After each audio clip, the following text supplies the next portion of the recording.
पर जी साधना का अर्थ अंतर्मुख होकर सभी इच्छाओं का त्याग करना है, तो भगवत प्राप्ति की इच्छा भी अंततोगत्वा इच्छा ही नहीं तो है। नहीं, गलत। कांटे से कांटा निकाला जाता है।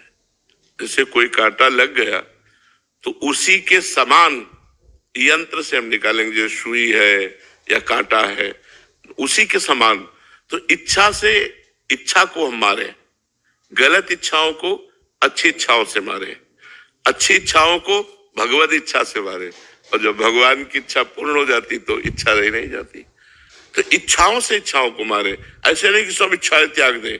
नहीं, हम इच्छा करते हैं पवित्र भोजन पाने की, हम इच्छा करते हैं अच्छा जीवन जीने की, हम इच्छा करते हैं परोपकार करने की, तो गंदी इच्छाओं को मार दिया।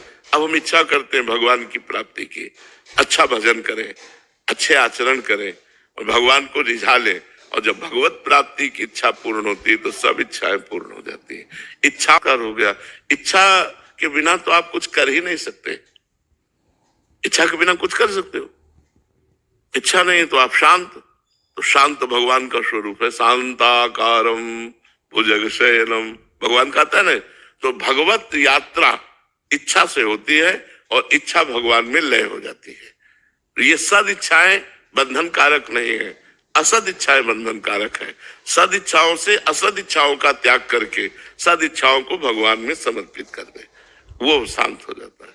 आज 11 माला किया, 21 माला करूं, कभी ऐसा हो पूरे दिन भजन करूं, कभी ऐसा हो भगवान के लिए रोऊं, ये इच्छा ही तो है। कभी ऐसा हो कि भगवान को देखूं, ये इच्छा ही तो है। इसी इच्छा, ये इच्छा होना बड़े सौभाग्य की बात है। तो हम इच्छाओं का त्याग करें जो बंधन कारक है, जो सद इच्छाएं हैं उनका हम पोषण करें, उसी सद इच्छा से हमें भगवत प्राप्त